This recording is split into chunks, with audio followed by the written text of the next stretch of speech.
Jadi yang ada di depan anda ini Honda HR-V yang baru saja dilancarkan untuk pasaran tempatan dalam Julai lepas. Ini kalau ikutkan namanya, generasi yang ketiga lah dah pakai nama HR-V ni. Walaupun dekat Malaysia kita hanya ada dua generasi yang sebelum tu. Yang pertama 2019 dan yang ini yang terbaru. Dan dalam video kali ini kita nak tengok dua varian daripada empat yang ditawarkan tu. Sebelah kiri saya V Turbo, harga dalam RM135,000. Dan sebelah kanan saya yang versi EHEV Hybrid, harga dalam RM141,000. Apa yang ada, apa yang beza antara kedua ni, dan kalau nak dibandingkan dengan pesaingnya juga, yang itu yang kita nak tengok dalam video ni. Review ini dikuasakan oleh BH Petrol Infinity. Beralih pada minyak premium hari ini dan nikmati lebih kuasa dan penjimatan.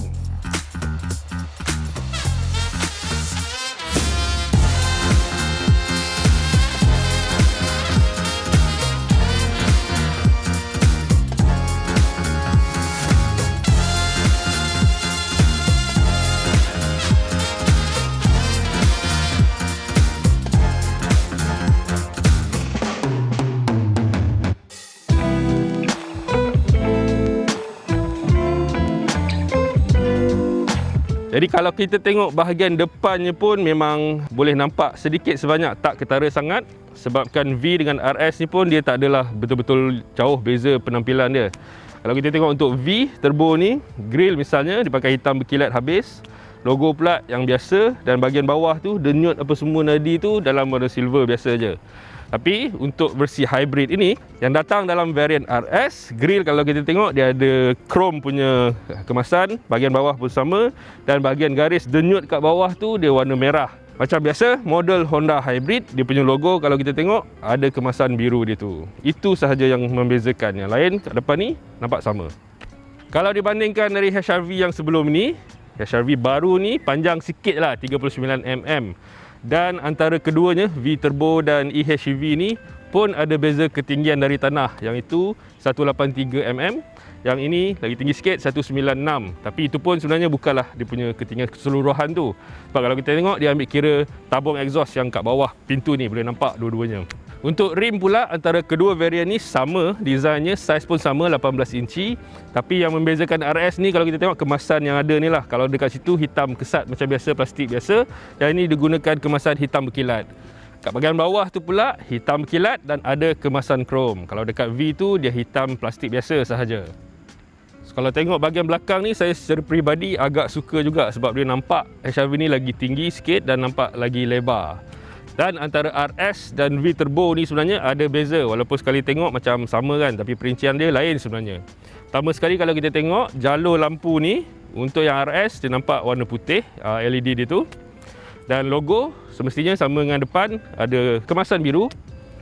Dan lain-lainnya tu ada emblem lah RS ditunjuk dan juga kemasan untuk RS yang chrome kat bahagian bawah bumper tadi tu semuanya ada dan sekali dengan package yang RS ni. Yang membezakan juga antara keduanya, RS ni kalau tengok tak nampak exhaust dia kan. Dia tersorok tapi ada satu exhaust je. Dan untuk V Turbo ni pula, jalur dia yang melintang ni warna merah. Logo biasa, tak ada yang biru. Dan kalau kita tengok bahagian exhaust dia, boleh nampak ada dua exhaust. So itu membezakan. Yang ini V Turbo.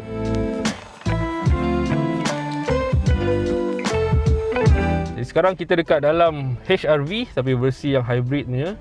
Yang satu benda yang menarik tentang interior ni adalah dia rasa premium sebab banyak gunakan kemasan ataupun finishing hitam semua. Walaupun banyaknya hard plastik juga, tapi rekaan yang ditampilkan tu menarik. Kalau kita tengok misalnya aircon tu hujung dia ada dua corong kat tepi dan melintang panjang, tapi yang terbuka je tu hanya dekat tepi-tepi ni saja. Untuk skrin ni ada juga Apple CarPlay dan Android Auto untuk digunakan. Kawalan pendingin udara ada dua zon. Jadi untuk pemandu, meter kat depan tu dia punya paparan digital. Cuma yang sebelah kanan untuk had laju dia tu, jarum dia adalah jarum fizikal lah. Sebelah kiri ni berbeza dengan yang V Turbo tu adalah dia paparkan sikit sistem basal bateri hybrid untuk kereta ni. Dan untuk steering pula, sebab ni RS, balutan kulit dan juga ada stitch ataupun jahitan merah ni sama macam kerusi dia. Butang kawalan semua ada dekat sini, so memudahkan pemandu nak tengok paparan maklumat dan sebagainya. Dan satu lagi larasan steering ni pula ada atas bawah dan juga jauh dekat lah. So tak kisah mana-mana, boleh laraskan ikut keselesaan pemandu. Gear knob balutan leather, dan dekat bawah sikit ada drive mode apa semualah, dan juga electric parking brake. Untuk kerusi pula balutan kulit untuk RS ni dengan kemasan benang warna merah. Itu spesifik untuk yang RS ni lah.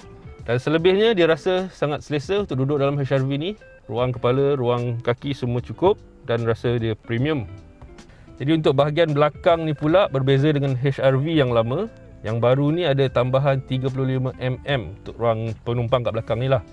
Itu bagi lebih ruang kaki sebenarnya untuk duduk lagi selesa. Dan kalau boleh tengok, ini posisi pemandu saya sendiri dan baki masih banyak lagi lah. So boleh tunjukkan kaki kalau nak seruang, bukan masalah. Ini satu practicality yang khas atau khusus untuk HRV ni lah. Lain-lain kemudahan, ada corong aircon 2, bawah pun ada slot untuk charging. Dan satu lagi juga benda yang menarik untuk HRV ni adalah seat ni lah, ultra seat dia. Boleh dilipat dalam macam-macam konfigurasi, boleh angkat ke atas kalau nak bawa barang tinggi, ataupun boleh juga dia pun mode bawa barang panjang dia.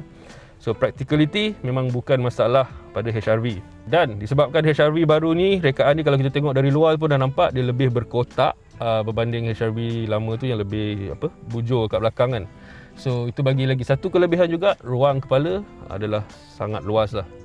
So untuk perjalanan jauh ataupun untuk sesiapa, dewasa ataupun kanak-kanak, duduk di belakang ini memang bukan masalah, boleh berehat dengan selesa. Untuk ruang boot pula, bagi varian V Turbo tu, yang ada adalah 304 liter. Tak berapa besar, tapi itu sebenarnya disebabkan ada tayar spare kat bawah dia. Kalau nak dibandingkan dengan boot HRV sebelum ni, itu dalam 437 liter. Dan berbeza juga ruang untuk sistem hybrid ni lah, yang bahagian boot dia lantai lebih rendah kalau nak dibandingkan dengan yang V Turbo tu.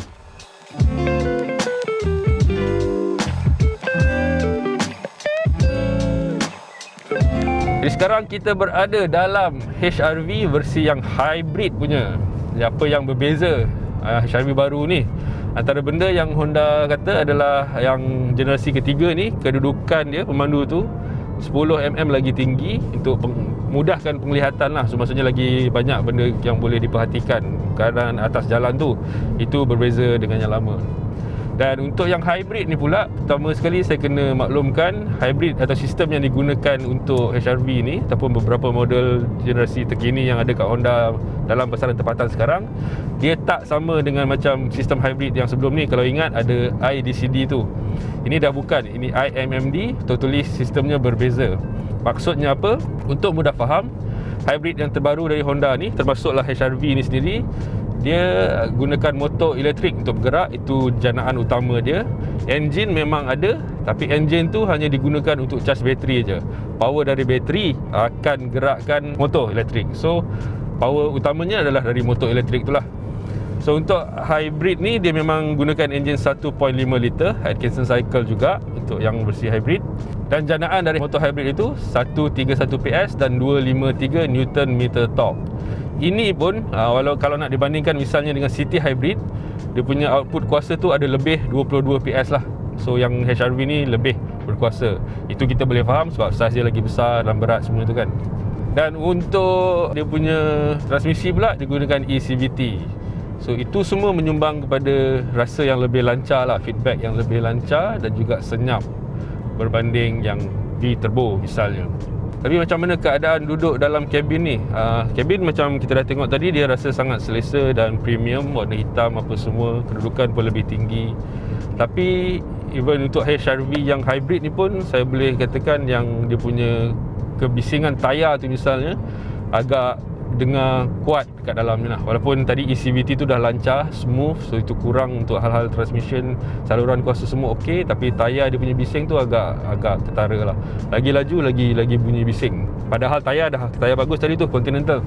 Dari segi penggunaan minyak pula, sekadar apa yang sempat diperhatikan, kita bawa kereta ni dalam kurang lebih seminggu untuk hybrid dan juga untuk turbo tu. Untuk hybrid ni kurang lebih yang dapat diperhatikan bacaan minyak dia dalam 19 km per liter, manakala yang V Turbo pula dalam 15 km per liter. Itu termasuk pemanduan yang bercampur-campur lah, maksudnya penggunaan yang betul lah, harian lah. Dia bukannya spesifik untuk jalan jauh je ke apa, tidak. Itu memang kita pakai, cuba untuk perhatikan saja. So, itu boleh kira sangat jimat. Untuk hybrid lebih-lebih lagi, itu lebih menjimatkan lah.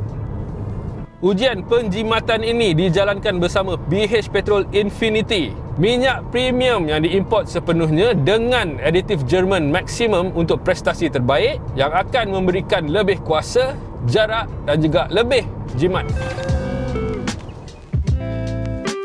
Untuk versi turbo pula, yang V itu dia gunakan enjin 1.5 liter, betul, turbo, VTEC, dan janaan dia 181 PS dan juga 240 Nm torque. Dan kalau kita nak tengok sedikit perbezaan, HR-V yang generasi yang sebelum ni itu gunakan enjin lagi besar 1.8 liter, tapi janaan dia hanya 142 PS dan juga 172 Nm torque. Maksudnya versi yang terbaru ni lagi banyak output dia lah. Menarik untuk tengok HR-V ni sebenarnya adalah pesaing dia paling rapat sekarang kot dalam pasaran tempatan. Tak lain tak bukan, kita ada Toyota Corolla Cross Hybrid, kalau hybrid ni lah, ataupun model tu sendiri lah, Toyota Corolla Cross tu. Dua-dua lebih kurang dalam segmen sama, walaupun Corolla Cross tu sebenarnya dia lebih besar sikit dimensi dia. Tapi dari segi penawaran dia memang head on dengan HR-V yang ada sekarang ni. Berbeza, saya rasa banyak kelebihan dekat HR-V ni dari segi rekaan, dari segi practicality kat dalam, dari segi rasa premium itu ya.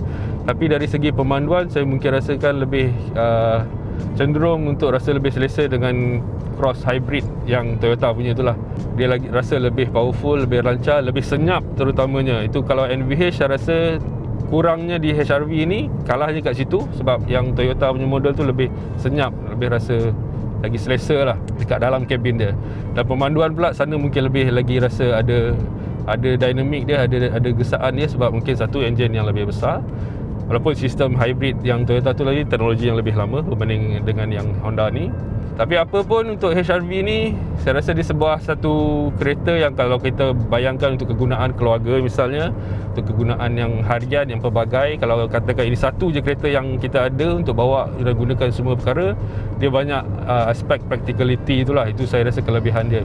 Contohnya kerusi ultra seat yang kat belakang tu boleh tukar macam-macam konfigurasi, nak bawa barang tinggi boleh, barang panjang boleh. Itu saya rasa sangat penting, sebab untuk SUV segmen B, itulah antara benda kenapa orang nak ataupun orang memilih untuk ada SUV berbanding sedan misalnya. Daripada angka janaan enjin semua tadi tu, boleh juga kita tengok dia punya pecutan 0 ke 100 tu lah. Untuk versi hybrid ni dia dalam 10.7 saat 0 ke 100 km sejam tu, manakala untuk V turbo tu dia dalam 8.8 km sejam. Memang yang hybrid ni nampak ataupun dia lebih lambat lah berbanding dengan turbo tu. Jadi macam kita dah tengok tadi, sebenarnya kalau boleh perhatikan dari segi kelengkapan atau kit itu, antara V turbo dan juga RS hybrid ni dia lebih kurang sama lah. Kalau dalam kabin ni dual zone punya control aircon misalnya, kelengkapan yang lain-lain bot pemanduan apa semua. So itu penawaran dia tu lebih kurang sama, cuma yang ini ada kelebihan sikit untuk yang hybrid punya lah, dan RS dengan penampilan yang variant paling tinggi itu ada pada RS sahaja. Untuk pemanduan saya rasa HR-V ni satu lagi yang tak sentuh tadi adalah dia punya drive mode lah. Dia ada beberapa juga drive mode 3. Ada Econ, ada Normal dan juga ada Sport. Itu bagi lagi satu aspirasi yang sedikit berbeza untuk HR-V ni, sebab dia ada boleh cater kepada semua cara pemanduan tu lah. Kalau dalam bandar misalnya, kita boleh pilih mod Econ tu lah, tapi dia paling respon paling malas sekali sebab dia nak utamakan penjimatan. Dan dalam mod tu sebab kereta ni rasa berat, so memang terasa dia betul-betul berat untuk ataupun nak tarik kereta ni memang perlukan masa sikit lah. So basically nak bagi tahu pemanduan dalam Econ tu memang tak best, kecuali nak utamakan penjimatan silakan. Atau kalau biasa boleh ubah kepada normal. Tu saya rasa dia bagi keseimbangan antara dua tu lah, sistem yang hybrid dan juga rasa gesaan atau power tu yang lebih, untuk pemanduan yang lebih ada aspiration. Tapi kalau boring juga, HR-V ni boleh handle, boleh tolak ke atas untuk sports mode dan boleh kawal dia punya gear dekat steering kalau nak. Itu mungkin lebih banyak kawalan, dan sekali-sekala kalau boring nak rasakan pemanduan tu, HR-V ada tawaran tu lah. Satu lagi, dia ada parking elektronik untuk HR-V ni, dan juga ciri dia punya brake hold tu lah.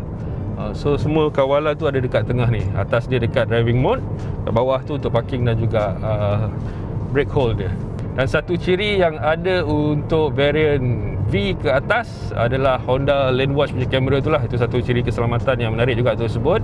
Walaupun bukan baru untuk Honda ni, PHRV ni juga datang dengan dia.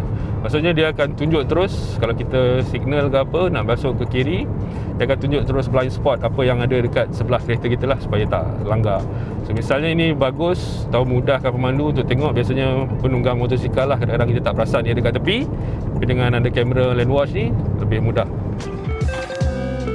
Jadi untuk aspek keselamatan HRV generasi ketiga ini, Honda Sensing ditawarkan standard untuk semua. Varian E ke atas ada 6 airbag dah, dan juga untuk V ni dia ada Honda Lane Watch V ke atas. Dan untuk RS ada beberapa ciri-ciri tambahan sikit lah, macam pintu belakang automatik, ada 2 zone punya aircon, ada wiper pun automatik.